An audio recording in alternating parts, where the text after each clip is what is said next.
GST అంటే Gabbar Singh tax అని రాహుల్ గాంధీ ఎప్పుడో చెప్పారన్నారు మంత్రి పొన్నం ప్రభాకర్. 8 ఏళ్లుగా జీఎస్టీతో కేంద్రం ప్రజలను దోచుకుందన్నారు.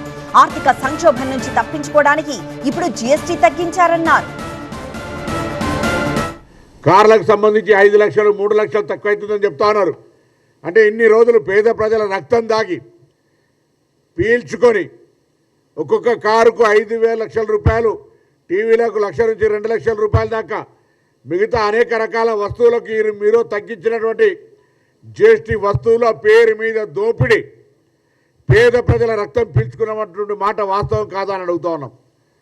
నిన్న మా నాయకుడు జయరాం రమేష్ గారు ఢిల్లీలో చెప్పినట్టుగా దేశ ప్రజల నుంచి 8 సంవత్సరాలు అందినంత దోచుకొని జీఎస్టీ పేరున నామకరణం చేసి దాని పేరు మీద దేశంలో ఏ ఒక్క కొత్త ఇన్ఫ్రాస్ట్రక్చర్ జీఎస్టీ ట్యాక్స్ ద్వారా ఈ యొక్క ఆర్థికపరమైనటువంటి అంశాల లాభం ద్వారా పేద ప్రజల నుంచి వచ్చినటువంటి పన్నుల రూపం నుండి ఈ నిర్మాణాత్మకమైన పని చేసామని చెప్పుకునేటువంటి పరిస్థితుల్లో లేని సందర్భంలో అంతర్జాతీయంగా జరుగుతున్నటువంటి పరిస్థితులను దృష్టిలో పెట్టుకొని మార్కెట్ యొక్క నైతిక విధానంలో మార్కెటింగ్ అంతా పడిపోతున్నటువంటి సందర్భంలో తప్పనిసరి పరిస్థితుల్లో ఆర్థిక విశ్లేషకుల యొక్క సలహా మేరకు ఇలా మరొకసారి ఆర్థిక సంక్షోభం వచ్చేటువంటి పరిస్థితి నుంచి తప్పించుకోవడానికి తీసుకున్న నిర్ణయాన్ని పేద ప్రజల సంక్షేమం కొరకు చేసినాం.